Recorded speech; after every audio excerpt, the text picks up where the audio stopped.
Imagine paying for rooftop solar and getting 48 hours to tear it down or lose your home. First week in Willow Ridge felt like a pause button. Quiet streets. Magnolias, trimmed like they signed non-disclosure agreements. And mailboxes standing at attention in the same muted beige. I'm Nia Thompson, 33, night shift nurse. Big sister / guardian to my 14-year-old brother, Jamal.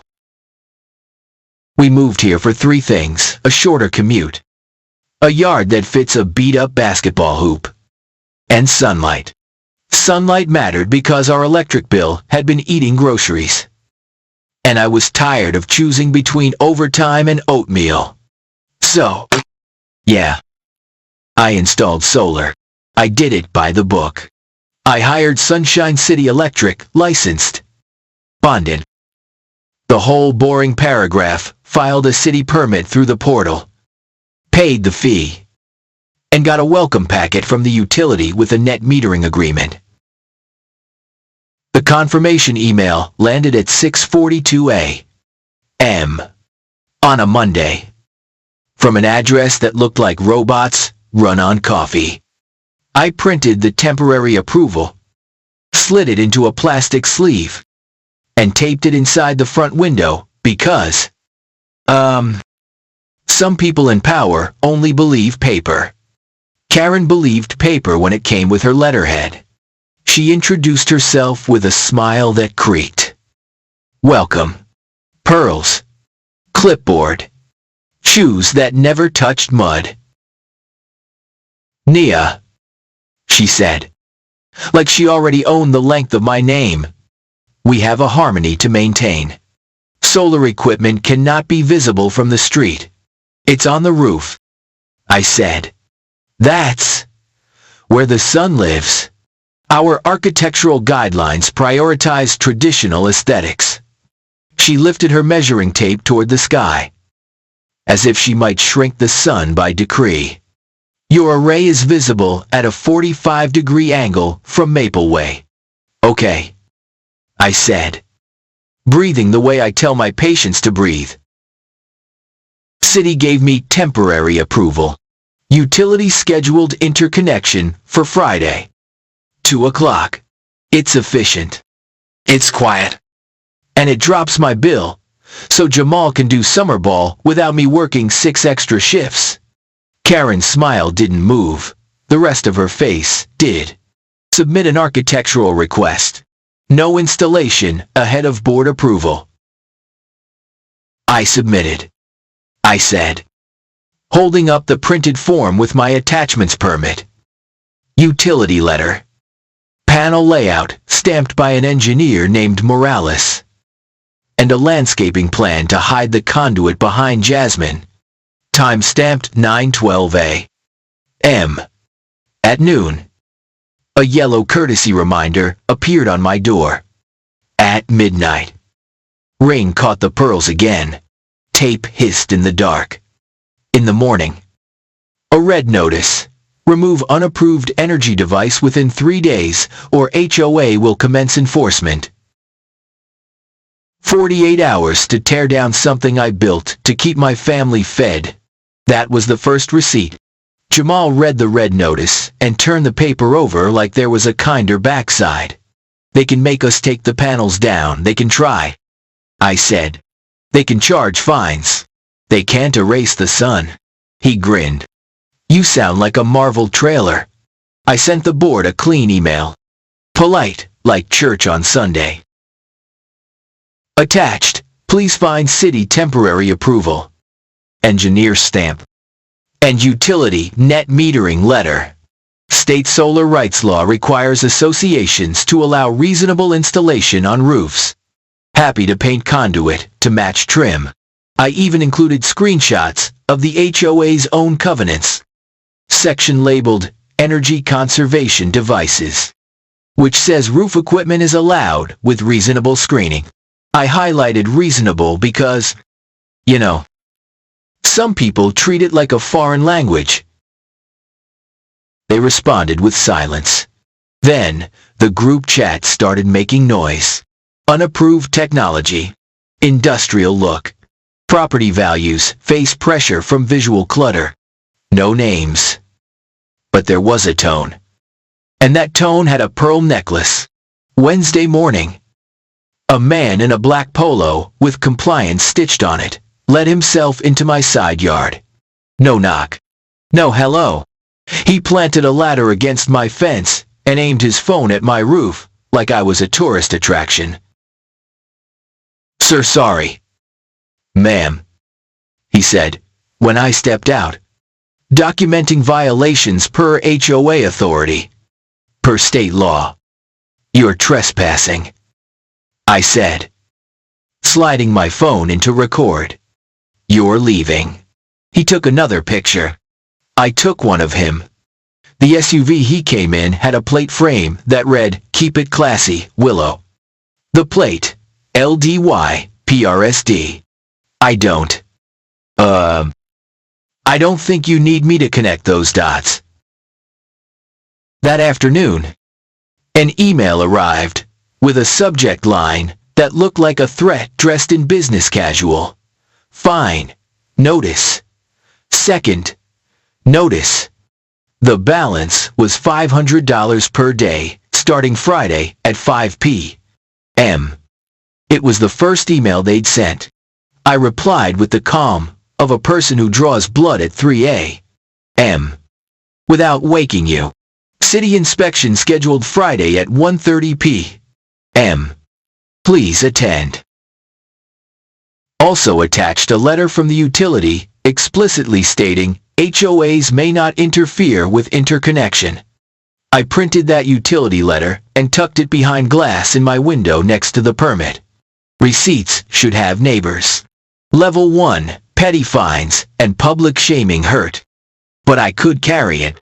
Level 2 arrived like somebody kicked the door. Friday morning. 2 men in neon vests showed up with a work order labeled "Roof Cleaning Emergency." They rolled a trash bin under my eaves and started unbolting the microinverter box. I walked out with coffee and my "I know this is a bad idea" smile. "Hey, who hired you, management?" The taller one said. "The board," I asked. He shrugged. "Lady with pearls. Said it's unsafe. Here's the thing." I pointed at the sticker on the box, which said inspected and passed by City Engineer Morales Friday. 12:52 p.m. Yesterday. Blue ink. My printer had eaten black that morning and spit the receipt in blue. It looked almost petty. "It was real, ma'am," the shorter guy said, glancing up at the panels like he'd rather be anywhere else. "We just do orders." I lifted my phone. Speaker on. Dispatch off-duty nurse at Willow Ridge. Attempted tampering with electrical equipment on private property.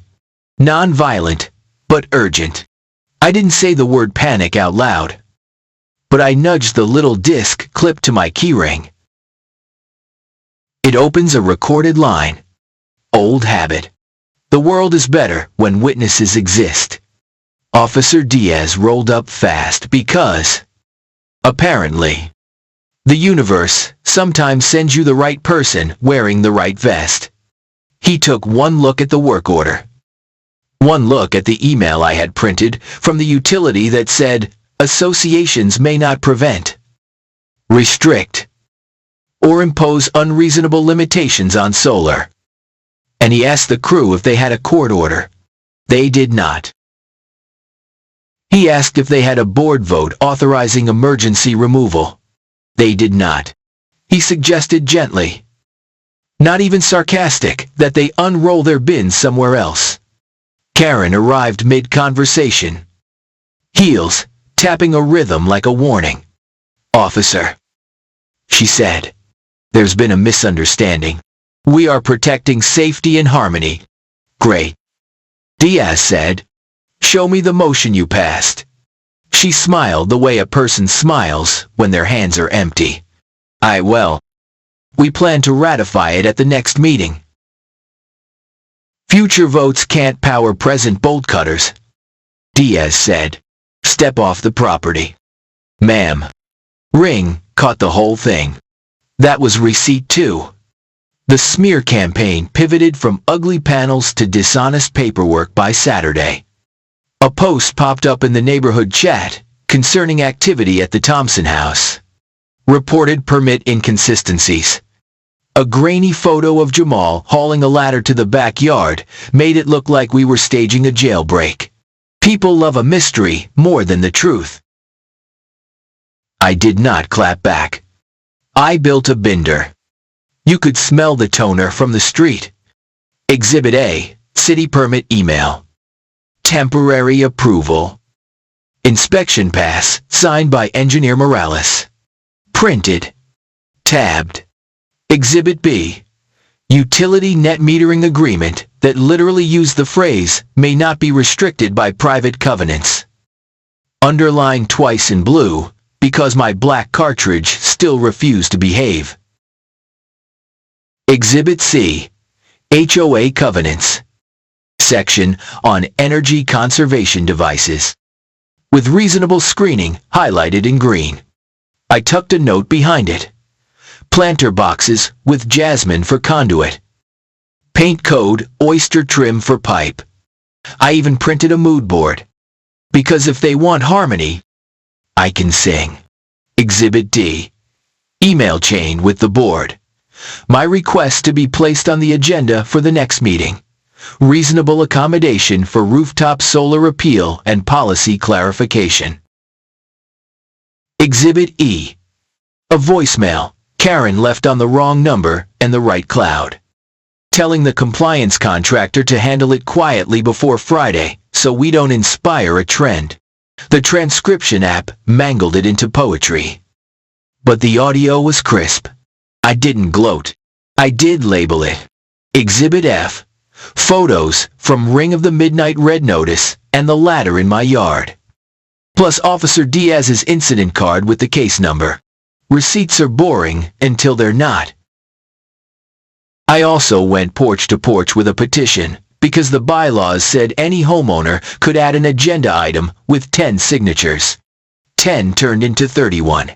People like Jamal. People hate their bills. And some people, quiet people, were waiting for someone else to go first.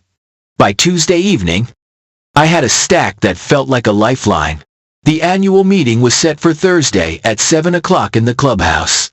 Karen posted a reminder with pastel leaves and a font that said, "Nothing to see here." I showed up early binder. Backup folder. A calm smile I put on like scrubs. Jamal asked to come. Grandma D said, "Let the boy see how rooms work." So we went. The three of us. And took the front row because I'm done with back rows. The clubhouse smelled like citrus, cleaner, and performance. Folding chairs in rows. A projector humming under the HOA logo, which looked like an oak leaf trying to be a sheriff. Karen opened with a story about community values and visual harmony. Then went straight to budget line items, like the room was already asleep. When she asked for new business, I stood. Nia Thompson. Willow Bend. Number 14. I have an agenda item with 31 signatures. I held up the petition like a passport. Karen smiled as if I'd brought cookies. Ms. Comedy. Thompson. Your matter is administrative. The board will address it privately. The bylaws say otherwise. I said. Section 4. Page 9. 10 signatures. I brought 3 times that. There was a rustle. The lovely paper sound of a room waking up. I walked to the document camera with my binder. My hands didn't shake. Jamal sat tall. Grandma D folded her hands on her cane like a queen. Exhibit A. I said. Sliding the city permit and the inspection pass under the camera. It bloomed on the screen my name. The address. The stamp, approved in blue. Exhibit B. The utility agreement with that one sentence underlined twice. Exhibit C. The HOA's own covenants with the word reasonable. Karen reached for the binder, like the podium owed her rent. I kept a palm on it and spoke softer. Exhibit D. I said. The ring clip of the midnight tape job played in silence that wasn't silent at all. Heads turned to Karen like she was the only sound in the room. Her voice thinned. This is an invasion of privacy. It's my door. I said. Exhibit E. The voicemail. The room went real still. You could hear the projector fan. You could see the shape of words people weren't saying. From the back. A voice, she said, handle it quietly. Karen's smile went chalk. We must maintain order.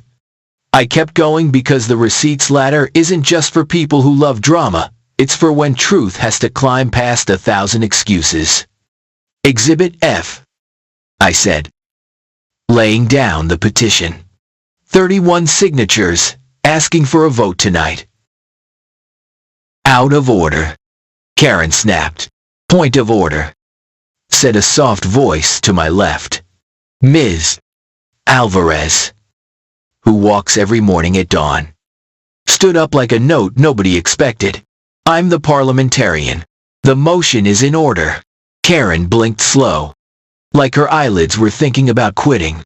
Motion, said a guy in a faded ball cap, Sam, from number 8, who never speaks unless it's about grilling. Grant the installation, rescind all fines, and adopt a policy that follows state solar rights law. Second, said 3 people at once. Karen lifted the gavel like a threat. We will table. The door opened. Engineer Morales stepped in. Steel-toed boots and a folder. Traffic was rude, she said.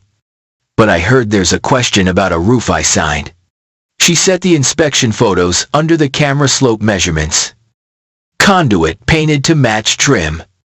The wire management, zip-tied like a textbook. Clinic clean, she said, glancing at me. I blushed and, yeah. I did wipe the panels like they were a countertop. Then, Officer Diaz slid into a seat on the aisle and raised a hand.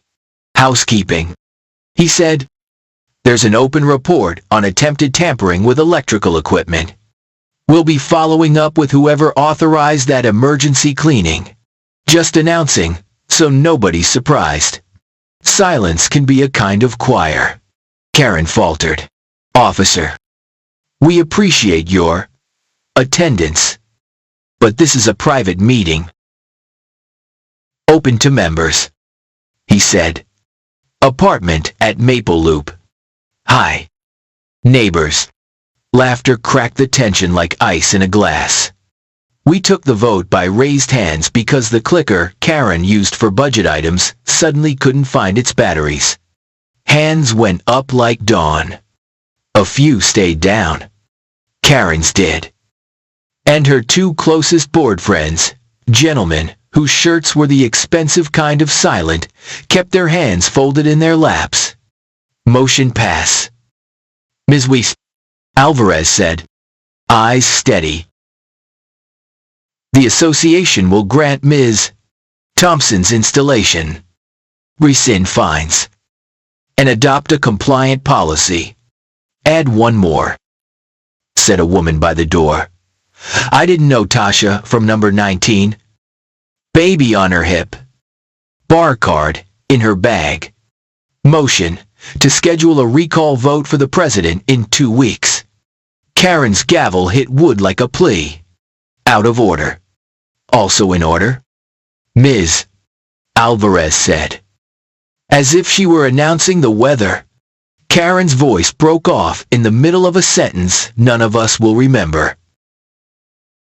The projector hummed. The room breathed. We moved on. After the meeting, the apology parade started.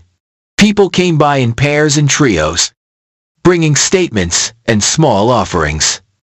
Like we still live in a village. I'm sorry we didn't speak up sooner. We were scared of fines. We didn't realize the law already covered it. Sam, from number 8, handed Jamal a scuffed basketball and said, "For the hoop, kid." Jamal pretended not to smile. Then absolutely did. I slept that night like I'd returned a heavy object to the ground. Then my phone vibrated at 6 o'clock with an email from accounts at Area Management. Balance.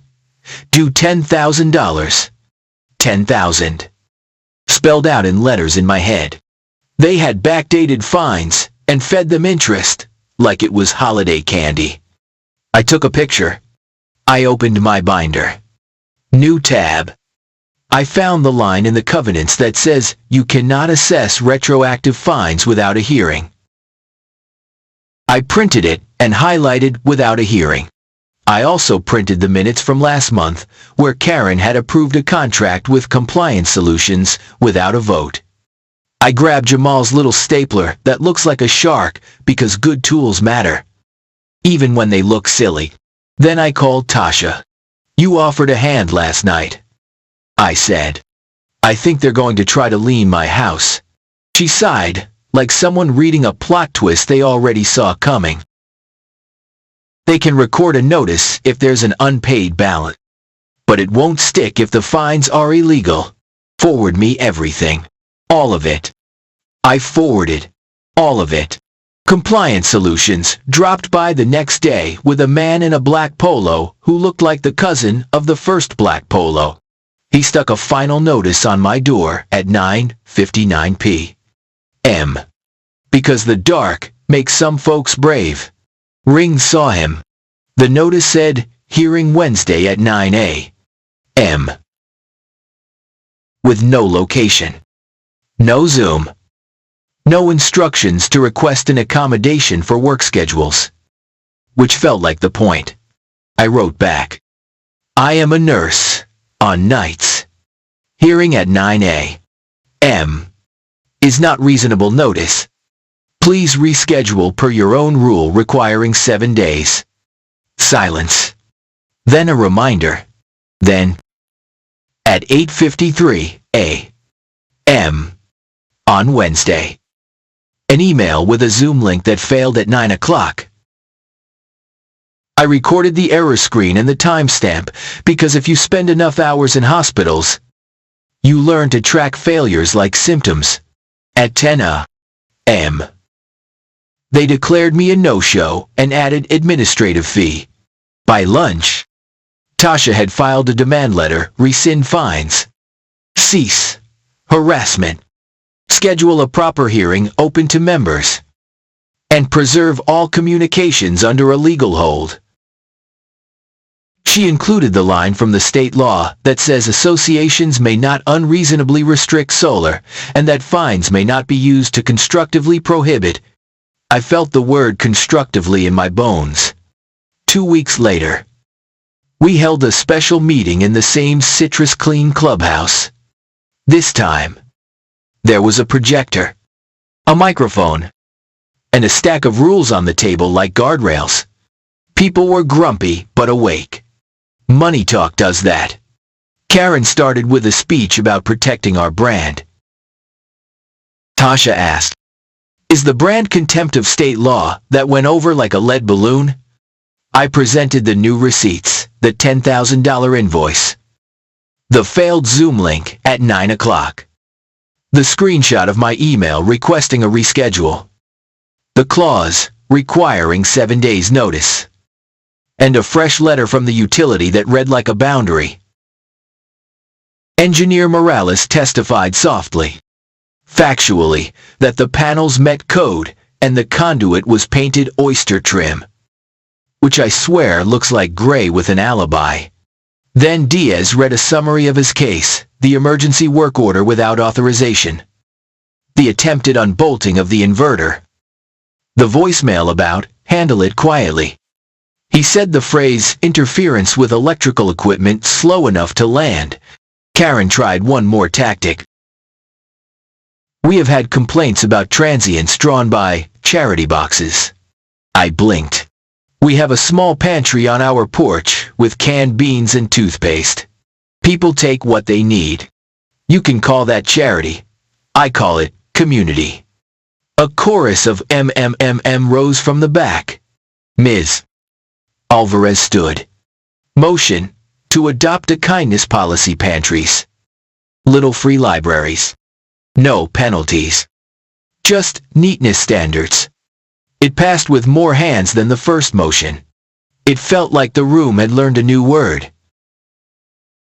The recall vote happened at 7 o'clock on a cloudless Thursday. I brought cookies because my mama raised me to feed people while I argue with them. The ballots were counted by 2 volunteers who would fight a spreadsheet with a sword. Result: recall succeeded by a margin that made subtlety irrelevant. Karen stepped down. She didn't look at me. I didn't need her to. Consequences kept going. As they should when power pretends it's the weather. Compliance Solutions ended their contract with the association like a magician exiting stage left. The board's insurance carrier had questions that sounded like money getting ready to leave. The county attorney declined charges for the ladder crew, but issued a stern letter that read like a school principal. Diaz's report went into a file that will not forget. Part of the resolution that Tasha negotiated required the association to establish a green grant funded by the fees Karen had pushed through last winter for a branding refresh. 10 families got rain barrels and downspout filters. 4 households replaced ancient thermostats. Mr. Lee on the corner, who battles arthritis like a stubborn dragon, received a low-rise garden bed he could reach without pain. Little things that make a neighborhood real. We painted the conduit the approved shade of oyster trim and tucked jasmine along the fence. In the evenings, the panels hum their quiet song while Jamal practices free throws until the solar lights blink on like a slow applause. Our bill dropped by more than half. Groceries feel less like a bet. Sometimes I catch Karen walking past our street in the late afternoon. Pearls turned into habit. She never looks up. I don't wave. I don't gloat. I water the jasmine and nod to Ms. Alvarez and talk tomatoes with Sam and help Mr. Prife Lee lift his bag of soil. Community isn't the room where we counted hands. It's the Tuesday after. And the Saturday morning after that. When we remember we live 10 feet from people who will need us. There's people who will say I made it bigger than it had to be. That harmony matters more than one family's panels. I hear them. Harmony matters when it's music we all choose. Not a song one person plays at top volume and calls it peace. Laws exist so the quiet folks don't have to fight like this every time sunlight meets a bill. Jamal asked me, the night after the recall, do we keep the binder? I said. Yeah. We keep the binder. Receipts aren't revenge, they're memory. I slid the first red notice into the back pocket. Along with the apology note, someone dropped in our mailbox a torn page from the covenants with the word reasonable underlined and 3 words in neat pen at the bottom. You were right. We didn't need that note to stay, but I kept it. Because on hard days, I opened the binder and remember we were brave in a room that wanted us quiet. So, what would you do here? Keep your head down when the clipboard comes knocking. Or bring your receipts. Plant jasmine. And let the sun pay the bill.